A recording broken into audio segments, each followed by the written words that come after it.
I am Rebecca from ChemKnits, and today we are going to play with some color mixing using the Wilton Colorite food coloring system. And I am very excited to finally share this video. I had wanted to publish it a lot long ago, but there is a bit of an oops that I discovered near the end of the video. And yeah, I'll talk more about that when the time comes. But for now, let's go look at the colors we are going to dye. Today we are going to look at a combination of 3 colors from the Wilton Colorite food coloring system. And these 3 colors are base orange, which is yellow number 6, base pink, which is red number 3, and base blue, which is blue number 1. All 3 of these colors each have only a single food coloring molecule in them, and so I'm curious to see how they will mix up. Now I have mixed, as they roll away, I have mixed all of these together in every combination of 2 colors back in 2020 as part of the Summer Mini Skein mini-series, so I'll have a link to that video. But I'm curious what combinations we get when we look at these at various levels. To dye yarn with food coloring, you need to have a protein-based yarn, so I will be using a superwash merino wool based yarn. You need to have acid, and so we'll be using vinegar, and then you'll need heat. And then of course we need the artificial food coloring, which comes from Wilton. Now if you combine the food coloring, acid, heat, and protein-based yarn all together in many different ways, you can create a lot of amazing colorways with food coloring. Because we are using food coloring to dye yarn today, I am personally comfortable using cooking pots and pans, tools and equipment to dye this yarn. Whenever I use commercial acid dyes, I use a set of dedicated dye spoons, equipment, everything like that. Today we are going to be dyeing 15 20-gram mini skeins of Wilton Dyepot titanium sock. This yarn is 75% superwash merino, 25% nylon, and I pre-soaked them overnight and then just removed most of the liquid. But now I'm going to set these aside so we can get set up to dye the yarn. When I do color mixing, I like to do a cool vat approach, which means I set up the yarn, the dye, and some acid in some water and then let it sit either at room temperature or outside in the sun for 1 to 3 days, followed by some quick steam setting, and with food coloring I'll do that in the microwave. This is a really nice way to look at multiple samples at the same time, because since they will absorb most of the color over that long waiting period, I can then steam them in batches versus doing every single one individually.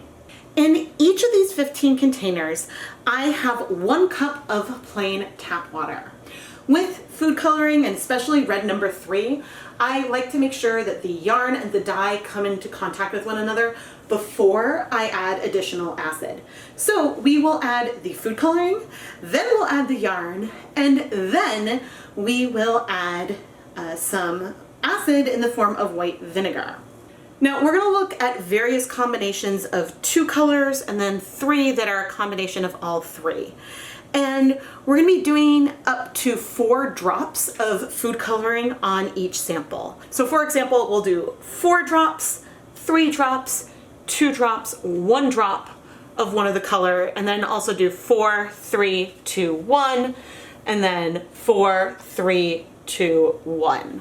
And that's how everything will be layered. Starting with the orange, I added food coloring to each of the cups, so we had 4 drops total in every cup. And then I started mixing them up, knowing that the blue would really be the dominant color, and so I always went for less of the lighter colors to more as I mixed. With the colors in solution, it can be really hard to tell what we have going on. Especially the pink looks very orange right now, but it's not. I think that this color from the center, this beautiful blue, is very exciting. And this also is almost looking maybe navy. Ooh, what about this one? This one is definitely a green. But now let's add the yarn. All right, let's start adding the yarn, and carefully, 1 mini skein at a time, let's do these 3 colors in the middle first. and see what we can see. Not much, actually. I definitely see, like, it looks like we've got some breaking. Ooh, this is looking quite dark and navy-ish, and this is a gorgeous, gorgeous, more true blue. And this third one is gonna be a really nice green. This actually might have really good balance between these three colors. Because we've got one that's green, one that's purple, and one that's blue. This might be the most diversity we have seen in one of these like center ones, I think, ever. And so for comparison, here are the three main colors. We've got our orange, our pink, and our blue, which is absolutely the most intense of the three. But I'm curious, I've seen this one before, but I'm curious how the orange to pink combo is going to look. Looks like it's going to be very, very orange. I mean, I would say that it's getting definitely increasingly pink. So I think the orange is dominating our pink versus the other way around, which is quite interesting. Okay, so this is a color, this green here, that is the orange and the blue. That's a green that we've seen before, but we haven't done these other two. Ooh, this teal. Oh man. Okay, so these two colors actually are very nicely balanced. I would say it's still maybe a little blue heavy, but the fact that the three are so different from either end means that they have some weight to themselves. And so now I'll dip this one in. This is like a true bright blue. And then we've got our final two colors. And so of these, this one right here is the most purple. There we go. Check that out. Oh, so pretty. So of these colors, I think, gosh, the most surprises, like this is a perfect teal. So 3 parts blue, 1 part orange is spectacularly teal. And these muted colors also would be really, really wonderful to expand and do more variations of them in the future. But now let's add some acid. I am now going to add 1 teaspoon or about 5 milliliters of white vinegar to each of these samples because we do need the acid to help the colors bind. But as I go over, especially some of these mixtures, you can see some pink sort of show up for a second. Of all of the colors, the pink will absolutely start to bind with my tap water before we add acid. So we might see some color breaking, which would be, for example, this purple breaking into blue, and it's already very blue, and pink. And I'm just crudely stirring these up. And now I am going to place lids on all of the containers and take them outside where they can hang out on the warm summer day. I am going to try to not leave them in direct sunlight because food coloring, especially those red number 3s, will fade in direct sunlight. The translucentness of these containers would help prevent a little bit, but still. I'm going to try to stick them in the shade, and they will remain outside for at least 24 hours, but maybe a little bit longer. It is 2 days later, and we did have some exposure to sun for these. Maybe I should have kept them indoors. but I don't know, or else it was just poorly mixed. So like this one is very broken, more broken than I've seen in the past with the mixtures of the pink to blue, but I'm not mad at it. I love a good broken purple. So anyway, I'm gonna take off the lids and we'll see if I have everything in the right order. Now, I think I did have everything in the right spot. Now that all of the color has absorbed to the yarn, and yep, that blue is clear, the pink is clear, and the orange is clear. And so if the three most concentrated single colors are clear, everything else should be as well. Now that the colors have absorbed, we can see that, I think because this triangle is so different from the outer V, the orange has pretty much just as much of an impact as the blue. Which is a little surprising, but is pretty amazing, because in all other times that I've done this, either the blue or the red really feels dominant. And so you can look at between the blue and the pink. The pink, there's a big step when we start adding the blue. And with the pink and the orange, the step is not nearly as extreme as it is with the blue, but there is also a step where these four feel like a very subtle change, then bam, the pink. But when you look between the blue and the orange, both cases, it's not that subtle from either one. And so therefore the combination of the two is pretty impactful. And I think that that is really fun. This mixed triangle, I think the standouts for me are probably these three colors right here. We've got this gorgeous, gorgeous teal. I don't think I mixed things up enough after adding acid because the colors are very,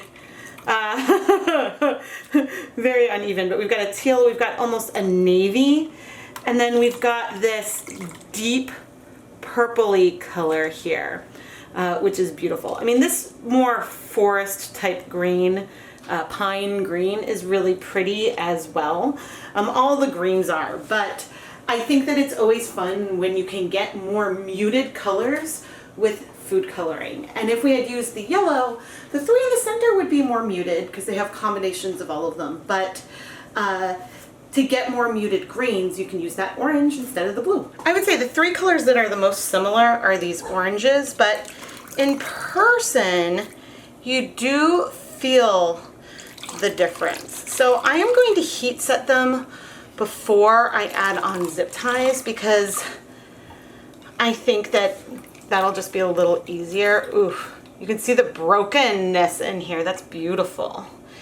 So if I take these and put those 5 in a bowl, I think that it makes a really nice set, and you can see some of the differences in those oranges a bit more. Now I am going to cover these minis. We're on a microwave safe dish. Everything I've been using is food safe, so I'm gonna use a bowl plate and this microwave cover, and I'm gonna microwave this on high in 2-minute increments until it feels nice and hot.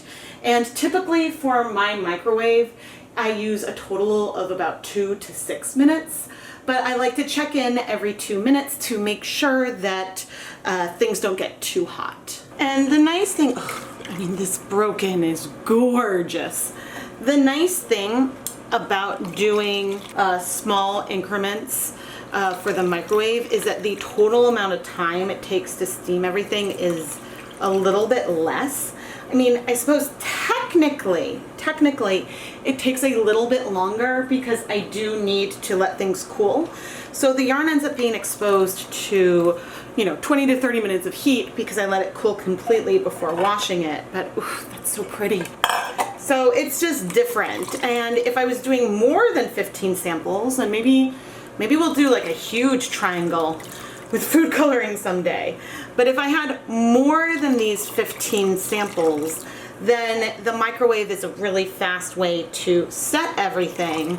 Ooh, I like this too. The microwave's a bit faster. If I had many more than 3 batches to microwave, it would be faster than using the steamer basket. But I could probably fit all of this into my 2 steamer baskets at the same time. Anyway, I will check back in once everything has been steamed. And in the meantime, I will go wash all of these cups. Everything is steamed, and I just think it looks looks so pretty in these bowls. I love these bowls. I wish I could get more of them. I'll probably cry when they break someday. But anyway, I'm now gonna let this cool completely. This one is still very, very, very steamy, and this first one I did is still quite warm. So I'm gonna let things cool completely so then we can wash it. Now let's wash all of this yarn. I added some reusable nylon zip ties that I've only used with food coloring to all the yarn, and everything is completely cool. And so we're gonna wash in some plain tap water, but it shouldn't be surprising to see no color bleeding. I'm now gonna add a little bit of some clear dish soap. The only reason why I go for clear, I don't think there's any problem using any with colors. I just pick clear because it helps to see what's going on in the water when I'm filming. And I'm not seeing any color come out.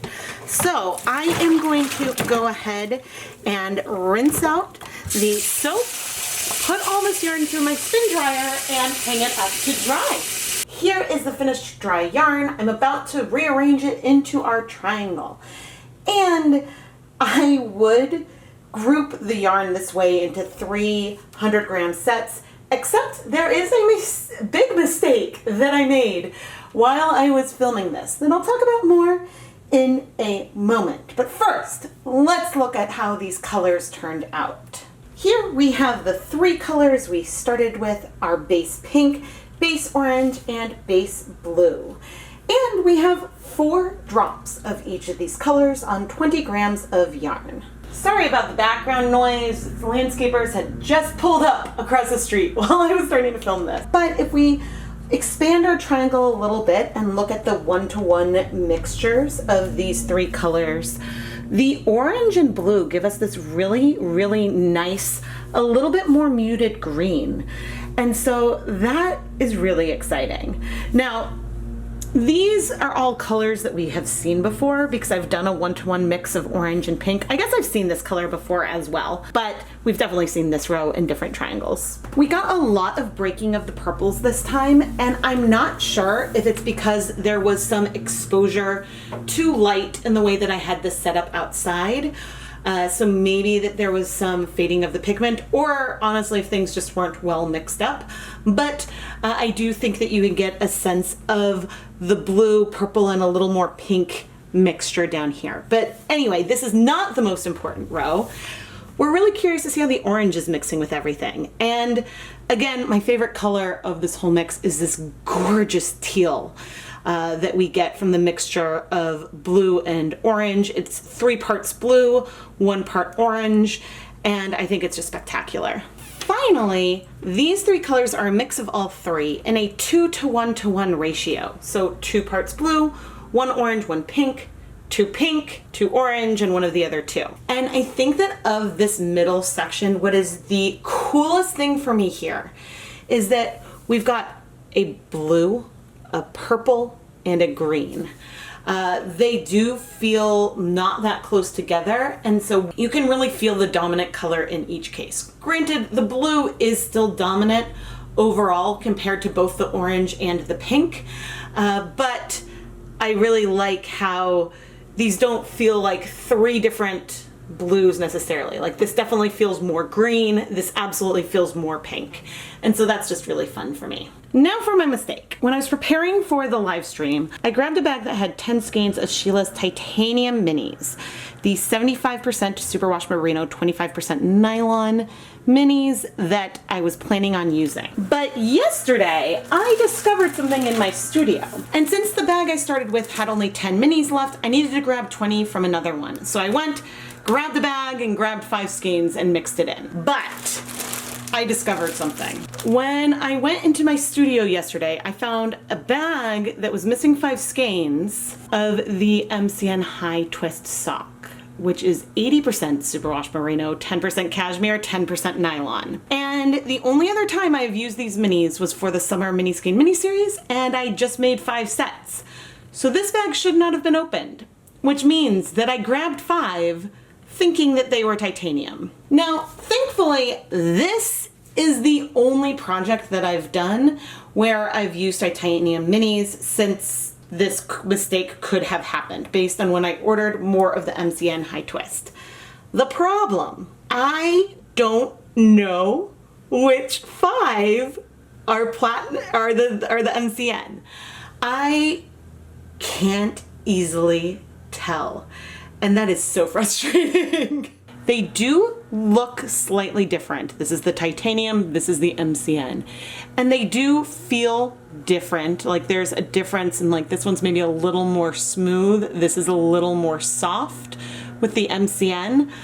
But given that yarn changes and plumps a bit when you dye it, I can't use these known samples to break down which are which down below. They do have different yardage. The titanium has 92 yards per 22 grams, and the MCN high twist has 80 yards. So there's a chance that if I count the wraps on these minis, I could find a difference. Okay, I counted 60 wraps on the titanium and 53 wraps with the MCN. So I think what I'm going to need to do is count all of these. Oh my goodness. I did go back and double check the live stream footage, and I had all 15 grouped together. Part of me hoped that there was going to be a group of 10 and then a group of 5, and so then I would be able to like guess based on that. But the problem is that since I had all 15 grouped together, they could literally be anywhere. And you know, there are some that I'm like, ooh, I think that this could be, but it's just really hard to say. So I don't know if I am going to have this all worked out by the time I finish this video, but hopefully I will, and I can at least insert a picture showing the groupings that are not the way I would do based on color. I am planning to have some assistance from Keith with counting the wraps. But hey, this goes to show that even I make mistakes sometimes, and I'm really glad that I discovered this before I listed and sold them, and then someone had some weird shrinkage because they combined 2 different fiber types that washed differently or something like that. It was much easier to tell which yarn base was which. Unfortunately, I did need to count them, but they did fall into 2 separate groups, one with over 60 and the other with like 54, 55 wraps. Thankfully, that was fairly consistent, and I am fairly confident that I have the 2 bases separated now. Even though it's not necessarily the color sets that I would have picked originally, I am very, very happy that I have at least been able to separate the bases. And this serves as a great reminder for live streaming Rebecca to just double check the label on the yarn before I add it into a pre-soak. This is ultimately the way I decided to divide up the minis. Mainly because we have our MCN high twist, and then we have our titanium sock over here. I think that if I didn't have that mistake of yarn bases, then I would swap these 2 over here and swap these 2 over here. But actually, I kind of like the way that these sets turned out, and I think that there's something beautiful about them. So happy accident. Although, I mean, I was really, really, really angry when I realized I had made that mistake. And it was not very fun counting the number of wraps. But the nice thing was, because I was doing that, I found, and I think I've already said this in a voiceover, but I found that when I picked up, I was able to be like, I think that this is one of the MCN high twist skeins. And I could kind of tell looking closely at the fiber in a way before I even started counting. And even though the differences were so subtle, I think it worked. And so I'm glad that like I was able to tell the difference. It's just otherwise I was so much in my head, and I really, because everything's like a different color anyway, it just made it really, really hard to distinguish. So again, lessons learned. Double check labels. Always double check labels. And truthfully, if I'm dyeing multiple yarn bases in a video, I usually try to pick bases that look different. So that way without labels, I can tell the difference between them. And so, yeah. We have happy accidents. But anyway, I am Rebecca from ChemKnits, and I hope you enjoyed this video and my oops, because you know what, mistakes happen and I'm human, and so I make mistakes just like everyone else. And I mean, I didn't destroy any yarn, so that's great. So it's a win. If you enjoy my videos, please make sure that you are subscribed, turn on notifications, and give the video a thumbs up. You never want to miss new videos, and I release videos at least twice a week, and we have special series and live streams and unboxings, and it's all a lot of fun. If you'd like other ways to help support the content here, I do have a Patreon, and I have an Etsy shop, ChemKnits Creations, where most of the yarn that I dye in my videos ends up. And so those are both great ways that you can help support the content here on the channel. But the biggest thing that you can do is subscribe. Subscribing and interacting with the videos is the biggest way that you can help support the content here. And I mean, even watching the videos is a great way to help support the channel. I am excited to do a lot more color mixing in the future. I don't have another triangle video in the works at the moment, but there are a lot that I want to do. So again, feel free to leave recommendations for various color mixing you would like to see going forward. Thank you so much for watching.